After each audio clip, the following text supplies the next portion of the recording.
Before we get into today's episode, I want to give a shout out to our sponsor, TickPick, the best seats for the best prices, and they have no service fees. So use code LADE, LADE, for $15 off your first order, $99 or more. And the best thing about TickPick, like I said, there are no service fees. So what you see is what you pay. Welcome back to the LADE Show. Today, we got Lakers rookie Cole Swider in the house. My man Cole. Mr. Rhode Island. We got two Rhode Islands right here. Two Rhode Islanders. Rhode Islanders. Yeah. So you played in Rhode Island, for Rhode Island. For University of Rhode Island. University of Rhode Island, and you grew up in Rhode Island. Yep. What high school did you go to, bro? St. Andrews. St. Andrews. And we had D-Nick, Demetrius Nichols played in the league. Mike Carter Williams played in the league. Michael Carter Williams? Yep. He from Rhode Island? He went to St. Andrews, yeah. He's not from Rhode Island. He's from Mass, but. Oh, y'all was bringing players in. Y'all Yeah, was of course, y'all yeah, was yeah. cheating, yeah. Prep school. I get it. Oh, it's prep school. Prep school, yeah. Michael Carter Williams, he went to Syracuse as well, didn't he? Yep. Syracuse guy. I get it. You played 3 years at Villanova, finished up at Who'd you play Syracuse. for Villanova? Jay Wright? Jay Wright, yep. Jay Wright's a great coach. Great coach. I used to go to his, used to have high school team basketball camps when I went to Christ the King. How old are you? 16, Wow. 15 Wow. in high school. So we got to talk about it. You're a Laker. Yeah. You drafted a Laker. That makes him a legend. Instant, huh? 100%. Take me through that day. Like, draft goes through. He's from Rhode Island and became a Laker. Like, Take me through that day. how's that like going back to Rhode Island with the broads? You gotta be like the man, yo. We gotta hang out when you go back to Rhode Island. Yeah, man. But yeah, just talking about that day a little bit. Going into the draft process, I had no expectation of if I was gonna get drafted, if I was gonna get signed on draft night or anything like that. I kind of went in just in faith that going through these workouts. I mean, you were the top 4 picks. You probably didn't have to do any workouts, but No, I did, but I worked out by myself. yeah, Like when you work out, were you going against I was people? going against 5 people. Yeah, Yeah. so it was. So I did 14 workouts. Worked out for 12 different teams. Lakers brought me back for another workout. Bucks brought me back for another workout. So that day I just worked out, did a normal day, and then I had all my family over, all my friends over to my house. Yeah. And yeah, man. Once I got that call from Rob Pelinka, he told me, "Hey, we're gonna sign you to 2-way." That's it crazy. was the best ever. That was sweet, huh? Yeah. It was When the you best. worked out with the Lakers, did you feel like you had a good workout? Like, Yeah, no, that was probably my best workout. My first workout with them was probably my best workout. They had another guy on me who I thought I had a good matchup with, and just really took advantage of it. And then they brought me back for a second workout. Who was the guy you worked out with? So that workout, it was Drew Peterson from USC. He's actually still there. It was Keon Ellis from Alabama. He's with the Kings now. It was Quentin Jackson. He's with the Wizards now. He's from Texas A&M. Yeah. James Akinjo. Who's Everybody kind of like the same height, like 6'8", 6'9". No, it was like guards, bigs, and then like wings. Oh, Yeah. they had y'all broke up, Yeah, basically, yeah. but y'all were going at each other. yeah, too, 3-on-3, yep, 1-on-1s, 3-on-3s. So, I mean, I did like 14 of those workouts. So by the Wow. end, you're flying all over the country. It's tiring. I mean, it's not just 1-on-0 workouts. Yeah. It's a top 5 pick, but It's crazy because I thought I was gonna get picked by Vancouver. What pick did they have? 2. Because I killed that workout. I remember I was like so hyped and so excited. I was shooting jumpers in the corner. Boom, boom, 4, That's so different. Like 5, Vancouver or like the Clippers, like 6. LA. 7, 8. I just threw up. And I just kept fucking going. 10, 11. First, I was like, I had to at least show I had heart. Yeah. They picked Steve Francis. But then the summer league happened. You know, you obviously killed that workout with the Lakers. Yeah. Got that deal. But personally speaking, that was the first time I heard of you because yeah. I'm not really into college basketball. But like you just went off in the summer league, and that's when Laker fans were like, "Yo, like this guy's a sniper." You Just, shooting it well? Yeah, I shot like 54% from bro, he three in went summer league. nuts. Some threes? Nuts. Average like 15 a game. But yeah, summer league was a great experience. I mean, we got in there like a week before. We were doing 2-a-days and all that kind of stuff, and we had a really good team. Scotty was playing great. He was passing the ball. He was just being him, a great point guard.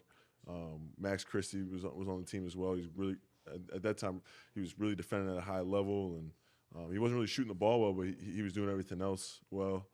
And the coach started running plays for me, got me really involved, and I was knocking him down. So Summer League was a great experience. It was only 8 games, but you were killing it. Yeah, got to show what I could do a little bit, and definitely got my momentum going. Who was your coach in Summer League? So it was Phil Handy at first. He coached our first 3 games, and then Jordan Knott, who's an assistant on the staff now for the Vegas Summer League games.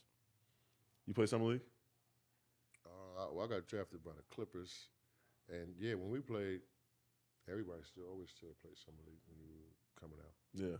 So you got to prove yourself, get your feet wet early. For me, Right. I was able to gain confidence. I think I played Summer League like my first 2 or 3 seasons. They used to have it at the Pyramid in Long Beach. Players have fun in Vegas when they're like trying to prove themselves, or like they're. For Summer I guess League? I would say for you and you, like, were you guys all basketball in Vegas? Yeah, for Summer League. Ain't no way you're gonna be all basketball in Vegas. No, we have Lamar Odom, we have Cole Swider. I mean, like, At night you're gonna at least go out and enjoy. I don't know. You know what I mean? Yeah. Still I mean, for me, I was locked. You're in. just, I thought that's what I was saying. Yeah. You're probably just locked in. We got Lamar Odom over here. It's like I Nah, gotta have fun. I'm gonna always enjoy my I know. my environment. But I'm gonna always come with it. I'm not gonna let No, me of course. enjoying myself. You know what I'm saying? Hold me back. 2-time champ, 6 No, man I of the think, year. and I think because I had the mentality like, yo, I'm gonna go out and enjoy myself. You're gonna definitely always be a little bit more focused when you step on the court. Right. Because you gotta prove yourself all the time. Especially. I mean, look what happened this past Saturday night. I know you've been hooping in the G League, but your latest was Saturday night, right? Yeah. 37 points, Yeah. 9 threes, 8 threes? 8 threes, yep. Bro. Man, and you like- get 8 threes in the game. Then you feel like And people are like, yo, we have this. that's a zone. I think What? if you hit 8 threes in the game. Yeah, 37 points. I And mean, that's you shooting the ball. You just knowing it's going in. Yeah, hell yeah. Laker fans. Yo, we have this 6'9" sniper shooter. And you've been called up a couple times. Yeah. And we'll see. I mean, the Lakers are being plagued with injuries, but PrizePicks is the best daily fantasy app, legal in 70% of the U.S., including California, Florida, Texas. Basically, you pick 2 or more players, take their more or less on their stat projection, and that's it. It's simple. Use code LADE for a 100% deposit bonus up to $100. So if you deposit $100, they'll instantly match that for another $100. Once again, the code is LADE for PrizePicks. Let's get back into the episode. I wanted to ask you, how do you stay ready, motivated, for when that time comes? Yeah, I mean, I just try and keep the same routine every single day. So, like, no matter if I'm with South Bay or if I'm with the main Lakers squad, like, I still have the same routine. I'm approaching every single game the same way, but even though it's a lot different. So, my roles obviously change within teams. I haven't played with this new Lakers squad, this new revamped Lakers squad, but I think when I'm up there, I'm more of a corner spacer. When I'm with G League, I'm a lot more involved. I get to dribble the ball a little bit more, come off of ball screens, whatever that entails. So, I think just being able to adjust, being able to stay ready. I mean, like you how many roles did you have in your career, right? It changes. So Well, shit, when I came into the league, like a point forward, yeah, and I left a power forward. Bench, starting. So yeah, I came in like, starting and left coming off the bench, but always was just ready. yeah, Always never questioned my ability. Always knew I was good enough. Whatever team I played on, I think that's infectious. Having confidence at everything you do. Because coming off the bench wasn't easy. nah, It was harder, like, mentally. You know what I mean? But once I showed that I can be impactful off the bench, once I proved to myself, then there was no stopping me from Yeah. that. And Lamar and I were talking about this before the pod. What's it like being a two-way player? Because one day you're playing with LeBron James, you're Yeah. traveling with them. Then another day you're with the G League team, flying regular. Yeah. And like, what's it like? Because also I know you just played 2 games in one day. You Yeah, played a yeah, G yeah. League game, and then that night you're guarding Giannis in the fourth quarter. yeah. No, it's definitely different. It's way different. Like I said, I try to keep the same mindset, same routine, but when you're up top, you're staying in Four Seasons, you're staying at Ritz Carlton. Yeah. When you're with the South Bay team, you're staying in like Hampton Inns, and Yeah. there's no food pregame, and Wow. it's just such a different type of environment, right? Like, but it definitely motivates you. Like it motivates me to just be like, all right, like this is where I'm at right now, but I'm not gonna stay here for long. So definitely like it's a mindset thing. It's like you're playing in front of 100 people in Ontario, California at 11 a.m. and then you go and play in a TNT game against the Bucks and Giannis and at night. So it's definitely like a little bit of a mindset shift, but at the same time, you always got to be ready. Like people dream of these moments. People dream to be in this situation. So I don't take those moments lightly. Always got to stay ready. What's like the biggest thing you would say moving or like growing up in Rhode Island? I know you went to college elsewhere, but being in LA now. Yeah. Chicks, bro. I mean, we're gonna get there, but like The everything. women, I know the women get a little bit better. Keep it A real, keep it a Laker, buck with you. And you a Laker, a 6'9", white dude 6'9", 23 in the years NBA. old. How's it been in LA so far? Yeah, man. It's been great. It's definitely an adjustment. Like Lamar's seen the snow out in Rhode Island. You know what I mean? Like I just came from Rhode Island, bro, yeah, and it was snowing. yeah. And I didn't really get it, like why people like snow. I know it looks good. You liked it? No, it was uncomfortable. It's wet, like really like wet, like wet, I mean, shit, and it it's is cold, water. man. Like I want to be wet or cold. Well, you're know what I from mean? New York, Yeah, so you should be used to that now. You've been in I'm- LA long enough. yeah. I moved to LA. I was 19, bro. Yeah. Clippers. I'm 43. No, that's crazy, man. But yeah, no, Rhode Island to LA is such a different, like the cars that people drive, The mindset. the mindset, like Lamar would tell you on the East Coast, New York, it's go go go. Yeah. Out here, it's a little bit more chill. People don't get to work till 10 o'clock. Yeah, exactly. Like I heard a great quote. This dude that I met out in LA, he's like, yeah, people in LA work hard till about like 4 p.m. Yeah, it's over. Then it's over. But in the East Coast, everyone's just on the move. Hustle, Like bustle, you walk bustle. around New York City, like people are bumping into you. Like, Yeah. like they're just on the go. So it's definitely a different mindset from that. Different from that standpoint. but We it's- got to get these. I We didn't- got to get these ears on, yo. I got to. Yeah, let me see these. I never saw this before. I don't know My what man they're got the calling it. It's called Valentine's Day ears. The Lakers are my Valentine this year Yeah. and every year. But you're teammates with LeBron and AD, and you were with Russ. Like, what's that like? Also being a Laker in LA, so many bright lights. Yeah. It's different, man. It's different. I mean, being out in LA, like you're on every single talk show every single day. Like Win or lose. yeah, you hear about your team more on the news than you do like within your own locker room. So especially me being a two-way, so I'm up and down all the time. So it's funny. I'll be in the locker room with these guys for 2 weeks, and then I won't see them for another 2 weeks after that. So it's been great. Those guys have been great to me. Like Lamar knows playing. I mean, he's a legend, but playing with legends, like you just pick up nuggets every single day that you play with them, right? Like You're supposed to. if that's a defensive scheme, if that's just a mindset going into a game, if that's their routine, that you know what I mean. It's just I always try to pick up nuggets from them and ask them questions, and they've been great to me giving those answers. Do you have like a cooler first time meeting LeBron? Like, what was it Yeah. like? Yeah, so the first time I met LeBron, so I met LeBron in high school. I met him at Nike Basketball Academy. Guard He James. calls him Guy James. Yeah, so I met him in high school at Nike Basketball Academy, but it was a quick, like, just dap up type of thing. And then in Summer League, he came to our first game in Summer League. We were playing against the Suns in Vegas, and we got smacked. But I had a pretty good game, hit some tough shots. Mm-hmm. The next day, we go to, like, this high school to practice, and LeBron was there working out before. He was icing his knees after and everything like that.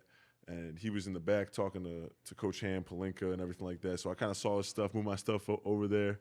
So he walked up back to his seat, and he was like, "Yo, what's up, Cole?" And that's the first time he addressed me by my name. And I was like, "This has been my favorite player of all time, my whole entire life."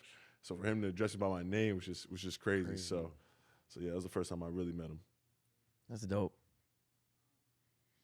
I want to talk about college a little bit because you went to Villanova for 3 years. Yeah. Q's for your last year. What was it like playing those 3 years in Villanova and then being with under Boeheim with Q's? Yeah.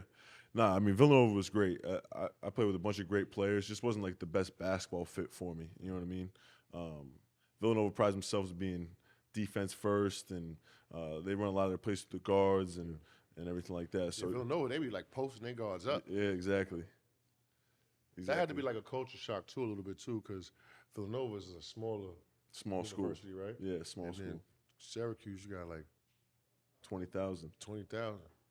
Probably bang a chick one night and then never see her again.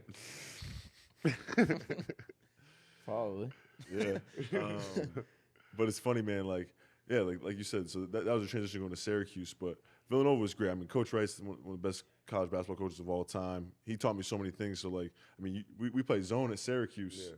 So Coach Wright basically taught me all the man-to-man stuff that I know. And it honestly, to the NBA level, like, I haven't heard anything that I didn't hear from Coach Wright in terms of schemes or anything like that. So he was very instrumental in my career. It wasn't the best basketball fit, so that's why I had to transfer. But he taught me a lot of great things.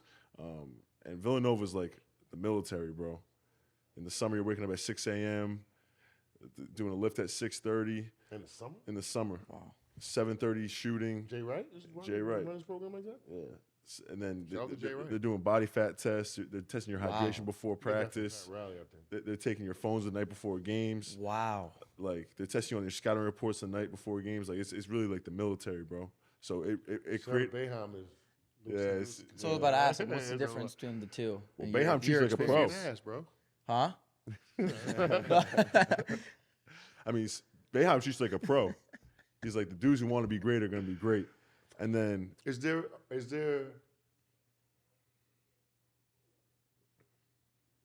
there's playing Syracuse playing zone, is it handicapped? Did it take away from you a little bit defensively? Because in the league, you play mostly man-to-man.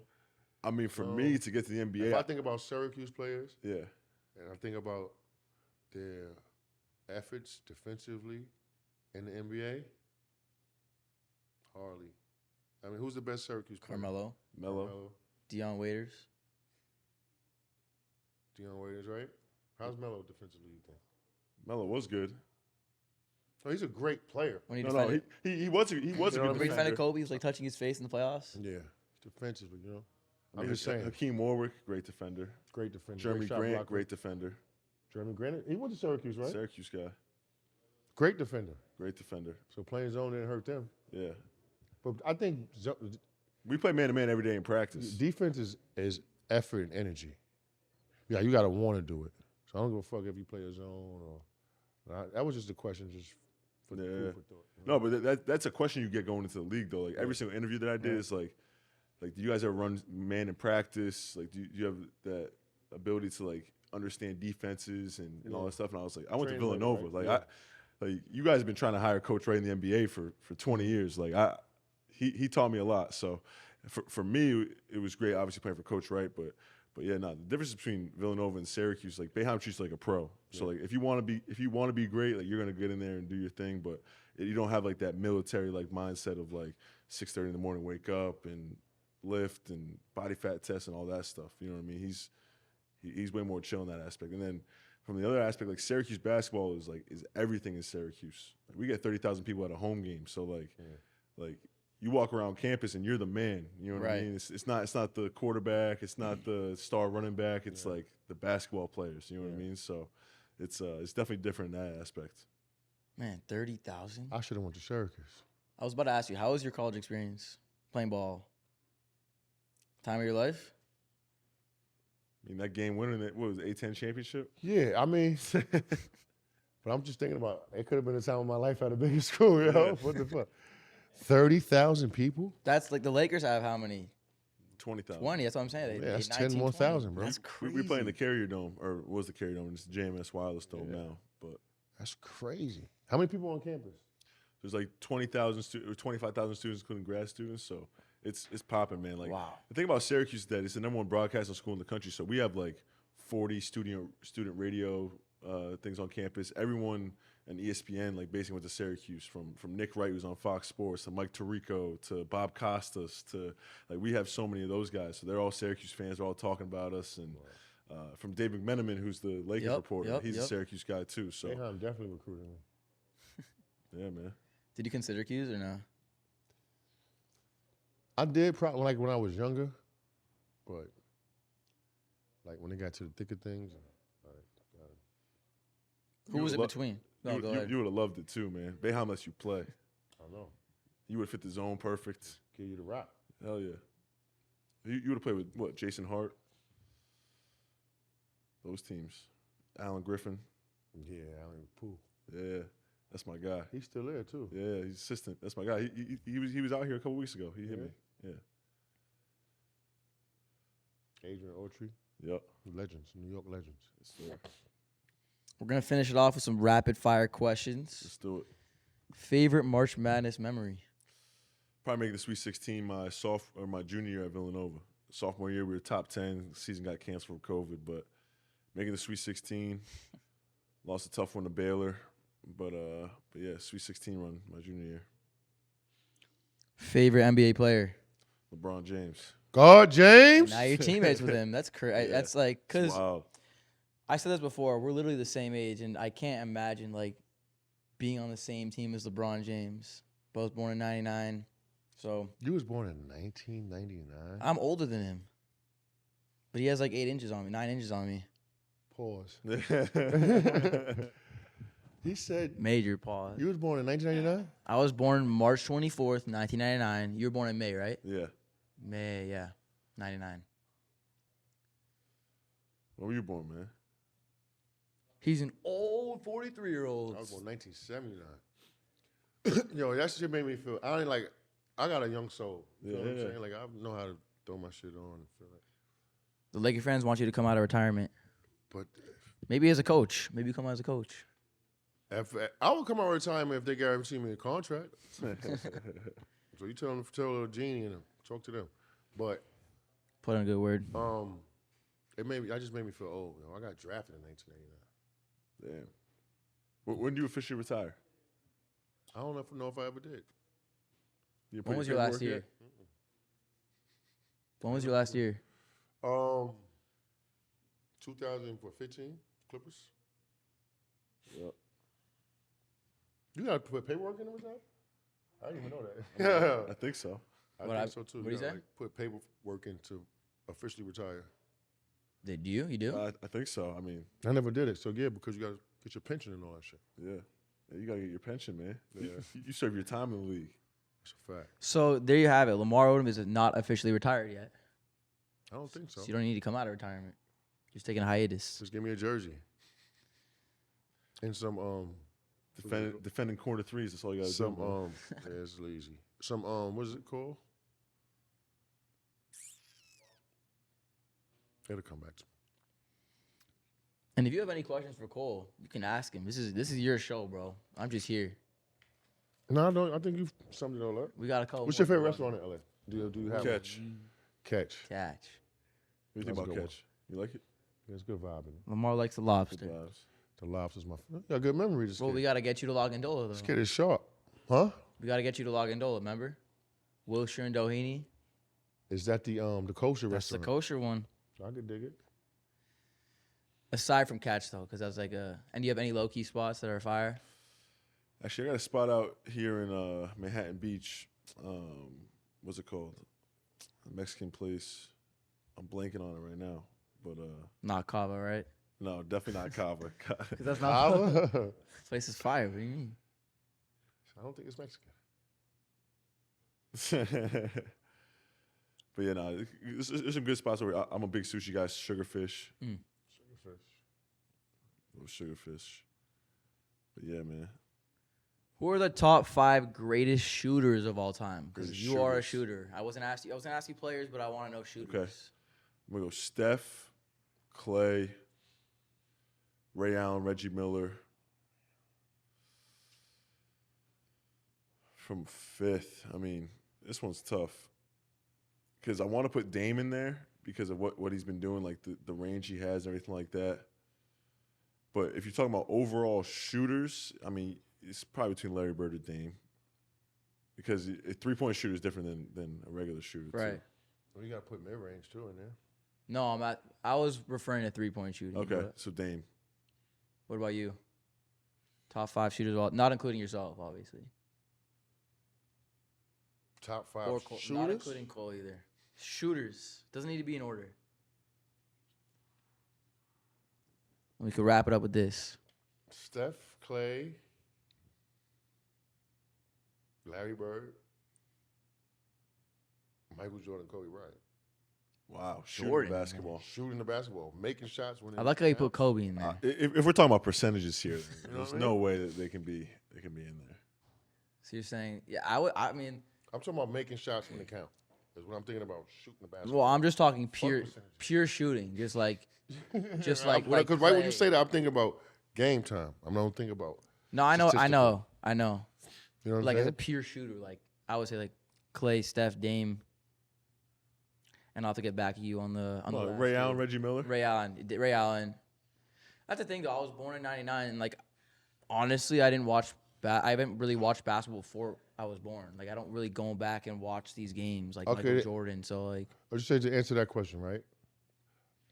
To make and take a 3-point shot, I don't think the only one I would take besides Michael Jordan, Kobe Bryant, is Steph Curry in the game to win game.